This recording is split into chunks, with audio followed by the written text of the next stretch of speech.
Futbolga baglangan söýgü. Dildos Telman. Bir aydan buyanqı ciddi tayyorliqlari oxirgi bosqichga kirib, 2019-yillik Shimoliy Amerika Uyg'ur Lo'nqisi futbol musobaqasini kutib olish oldida turadi. Bu musobaqa 2015-yil iyunda Virginia shtatida boshlangandan beri uda davomlashib, 5-qitimliqi Kaliforniya shtatining San Fransisko qo'ltiq rayonida o'tkazilmoqchi bo'lgan edi. Sahipxonlik növbəti bizga kelganda, bundaq bir cho'ng ko'lamdagi yig'ilishni vujudga chiqarishda futbolchilarning izchil mashqlaridan boshqa yana qanchalik zehn, inchik planlash, jamoatning har tarafdan qo'llashi va to'xtamay fikr almashtirish talab qiladiganligini o'z beshimdan o'tkazdim va nurg'un ta'sirotlar meni o'ylantirdi ham qalam tavritishimga sababchi bo'ldi.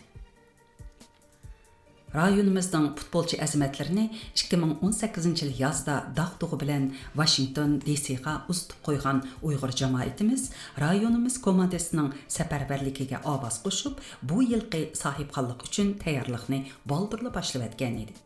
Jami 6 komanda bu musobaqaga qatnashish uchun tizimlatgan bo'lib, asosliqi Virginia, Boston, New York, Toronto, Los Angeles va San Fransisko shaharlaridan va ostonda Amerika va Kanadaning boshqa shaharlaridan kelayotgan 100 dan oshiq qarindoshlarimizni kutib olishga oldirayotdik. Musobaqa 1-iyuldan 7-iyulgacha o'rinlashtirilgan bo'lib, musobaqa uchun rasmiy o'lchamlik futbol maydoni va kasbiy referlar taklif qilingan edi.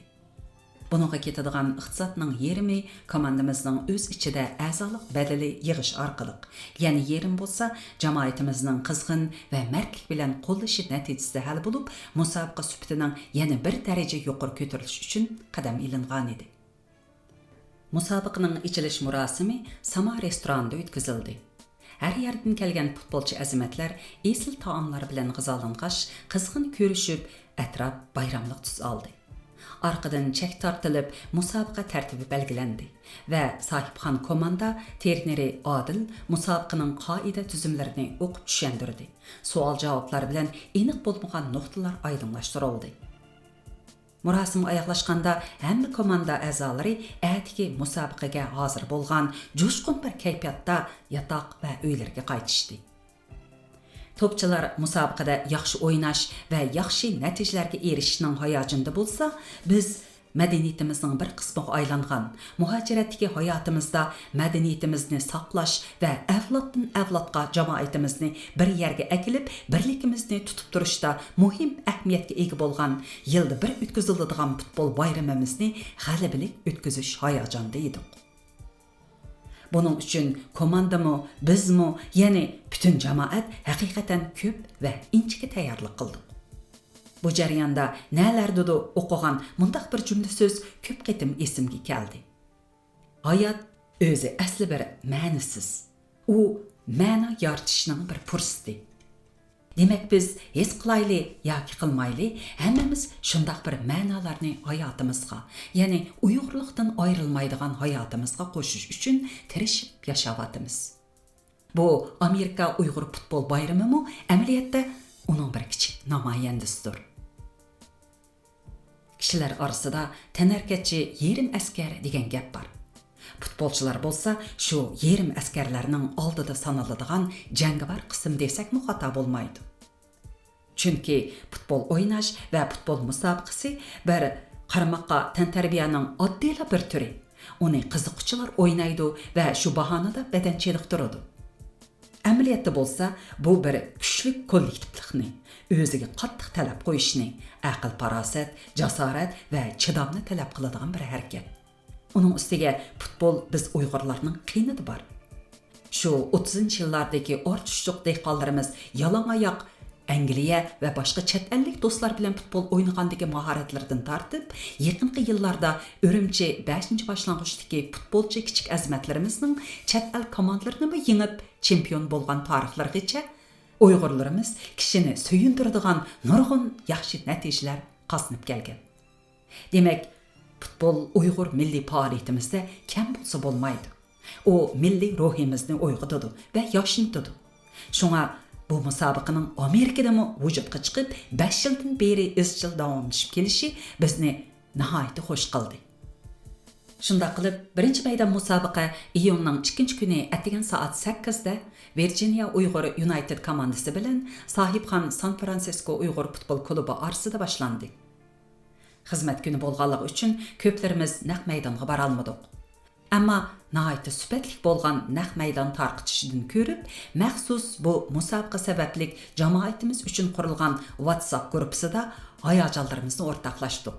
Komanda azimatlarga rag'bat berdik, jiddiylashdik, kulishdik, umuman bir bayram yashadik. Musobaqa 0-0 natija bilan do'stona oyoqlashdi.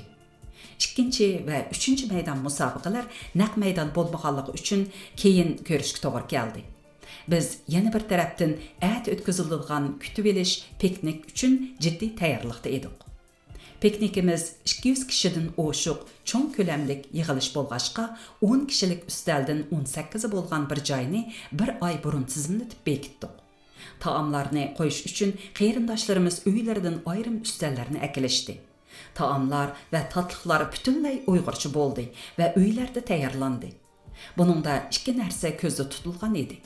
Biri, nurg'un futbolchilarimiz oilasidan yiroq yashaydi. O'zimizning yig'ilishida seg'ingan taom va tatliqlardan ig'iz tegsin. Ikkinchisi, yoshlarimiz va bolalarimiz orasida an'anaviy yemak madaniyatimiz davom etsin. Gerçi bir qitimliq faoliyat bilan bundaq cho'ng maqsadlarga yetkili bo'lmasa-mu, har qitimliq ajrimiz shu dengizdek maqsadlarga kichkina bir tomchi bo'lib qetiladiganligi cho'qim. Tayyorlik jarayonida meni eng ta'sirlantirgani ba'zi hadillarimiz, do'stlarimiz va singillarimizning o'xshagan qatlama somslarini 80 dan 100 dan mantilarni 3-4 qasqan, nonlarni 60 dan 80 dan qilganning ustiga yana boshqa taomlarni tayyorlaganligi. Bir inimizning 5-600 ziq kavobga ketadigan go'shtni to'g'rashni yolg'iz ustiga olganligi. Tatlıqlarını tayyorlagan sing'illarimizning Uyg'ur tatliqlarini tayyorlashdagi mahoratlari, kavob o'tkazgan, pishirgan qarindoshlarimizning o'zini unutgan holdagi xizmatlari, jamoatimizdagi hamma a'zolarimizning minnatsiz ajr qilishi bo'ldi. Uyda tayyorlagan qetiqdan hozirlangan do'g'apmi va Erkin Hoji hokimimizning Qashqar lampungimi alayda qarshi elishga erishdi. Mehmonlarimizning memnuniyetini ko'rib, bizning hordiqimizmi havoga ko'tarilib ketdi. Piknik jarayonida nurg'un kishilar bir-biri bilan tanishdi, suhbatlashdi. Uzun ko'rishmagan do'stlar, saboqdoshlar uchrashdi. Cho'nroq bolalarimiz, o'smirlarimiz birga o'ynadi. Kichik bolalarimizni ota-onalari tang o'ynatdi. Bolalarning pishiq Uyg'ur tilida chuldirlab so'zlashlari cho'nglarningla emas, tilimizga toza ravon bo'lmagan aka hadillarning mu havasini keltirdi. Umuman bir esil yig'ilish bo'ldi. Bir arada voleybol setkisi turg'izilib, musobaqa qizib ketdi. Gerçi futbol bilan charchab qolg'ashqa ko'p bolalar qatnasha olmagan bo'lsa-mu, qatnashganlar uchun bakmi ko'ngillik bir faoliyat bo'ldi. Yana bir xo'shanlarlik ish bütün musobaqa jarayonida Sama va Kusandan iborat ikki Uyg'ur restoranimiz futbolchilarning ehtiyojidan chiqib, qo'limizga qo'l, putimizga put bo'ldi. Musobaqa 4-kunini normal tugatib, 5-kuniga qadam qo'yganda ko'z takkandakli bir ish bo'ldi. Aradagi ikki komandaning birdan futbolchisi maydon sirtida intizomga xiloflik qilib, jamoat oldida jidal chiqargan bo'lib, bu jidalga shohid bo'lgan. Top ko'rishga kelgan o'smir bolalarimiz bu ishdan qo'rqib ketganligi va chet ellik do'stlar oldida xijil bo'lganligini, bu xil qiliqlarning do'stlik, birlik shuariga qat'iy to'g'ri kelmaydiganligini bildirishdi. Bu kuni kechda har qaysi komandaning trenerlari videoga ilingan faktlar va boshqa komanda a'zolarining isbotlariga asosan muzokara bilan qaror chiqarib, bu ikki futbolchining musobaqa o'ynash salohiyatini elib tashlagan bo'lsa-mu, Әтсі bir komandaning bütün a'zolari qarorni qabul qilmay, musobaqa o'ynashni rad qilgan. Yoshlarning bo'libmi futbol o'ynab qiyni qizib turganda arada urush jadalning bo'lib turishi aslida xalqaro sahnalardami oz bo'lsa-mu ko'rilib turadigan bir ish. 2006-yillik Dunyo Lo'nqisi musobaqasida Fransiyalik Zidanning Italiyalik Materazani ustib o'tganligi, 2014-yillik Dünya Lo'ngqisi musobaqasida Urugvaylik Suarezning Italiyalik Bekchelinning quliqini tishlab olganligidek voqealar hammamizning esida bo'lsa kerak.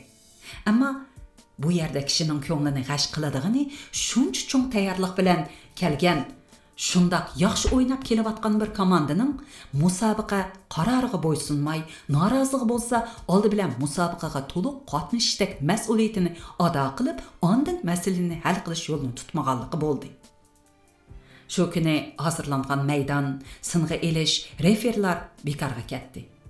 Musobaqani ko'rgili borgan Uyg'ur jamoatimiz, chet ellik do'stlarimiz va eng muhimi bolalarimizning ko'ngli yerim bo'ldi. Pitning achchig'ida chopanni o'tqa solg'ili bo'lmas deb degan cho'nglarimiz. Bundaq esil bir komanda, shundaqla hamma to'pchilarimiz bu musobaqani va uning ahamiyatini shaxslarning ochiqi, manfaati, hatto g'ururidan alohida yuqori turadiganligini o'zlariga xotirlatsa, kelgusida bu xil voqeaning takrorlanishining oldini ola olishimiz mumkin. Әдісі, yana bir komandadan bir futbolchining bir savalligi sababidan bu komandaning ba'zi a'zolaridami noroziligini to'g'ri ifodalamaslikdek bir ahvol ko'rildi. Bu ahvollar oldi bilan shu suyimlik futbolchilarimizning, ularga vaqtlarini minnatsiz ajratayotgan trenerlarning, ularni shunday qo'llab kelayotgan biz jamoatning va ularni o'zlariga ulgu ko'rib, umid bilan boqqan bolalarimizning ko'nglini g'ash qildi. İnsan bu ahvalda öz-özüge sual qo'ymay turolmaydi. Arzimdi. Bo'libmi bugungi kunda vatanda xalqimiz nima holda? Biz qo'limizda bor bo'lgan bu afzalligimizdan foydalanib, chet ellardagi jamoatimizning kuchlanishiga foydali bo'lgan bu bir yaxshi ishni yaxshi davomlashtira olmamdik. Bu qurlarni yozayotganimda Portugaliyalik dangliq futbolchi Ronaldoning doim qon taqdim qilib turadiganligi uchun o'ziga tatu chektirmaganligi va Argentinalik futbol cho'lpini Messining UNESCO bolalar fondi uchun xizmat qilayotganligidek insonni ta'sirlantiradigan ish izlari xiyolimdan kechdi. Bekar vaqtlarini televizor ko'rishga emas, balki o'rganish va futbol o'ynashdek aktiv, sog'lom harakatlarga sarf qila olgan inson boshqa taraflardan ulgu yarata oladi. Yuqorqi ozroq ko'ngilsizliklarni hisobga olmaganda, ko'pchilik to'pchilarimizning adab axloqi, jasorati va trenerlarning ittifoqi, mas'uliyat bilan o'rtaq bir g'oyada xizmat qilishi bizni ta'sirlantirdi. Umuman aytganda 5-navbatlik Amerika Uyg'ur Lo'ngqisi futbol musobaqasi Boston New York birlashma komandasining chempionligi, Virginia Uyg'ur United Classico komandasining ikkinchiligi va San Francisco Uyg'ur futbol klubining 3-ligi bilan g'alabalik tamomlandi. Biz futbol komandlarimizni tabriklaymiz va bundan keyingi musobaqalarda o'zaro tushunish va fikrlashishni texnik kuchaytirib, mukammal futbol axloqi va yuksak mas'uliyatni joriy qildirib, Uyg'ur jamoatimiz uchun ahamiyati cho'ng bo'lgan bu bayramni davomli takomillashtirib boradiganligiga ishonamiz. Amerikaning 41-prezidenti George Bush mundaq degan ekan: Natijalik sanalgan bir hayat cho'qim kishilarga xizmat qilishni o'z ichiga olgan bo'lishi kerak. Meningcha ko'pchilik men bilan o'xshash qarashdi deb o'ylayman. Futbolchi azimatlarimiz va ularning trenerlari davomlashtirayotgan bu yosh an'anamu ana shu kishilarga xizmat qilishning jumlasidandir. Qadrli futbolchi azimatlar, shuni unutmaylikki, sizlarning izonlarini besib kelayotgan bolalarimiz sizlardan o'rganadi, kuch oladi va kelgusimizga umid bag'ishlaydi. 2019-yil 10-iyul, Kaliforniya.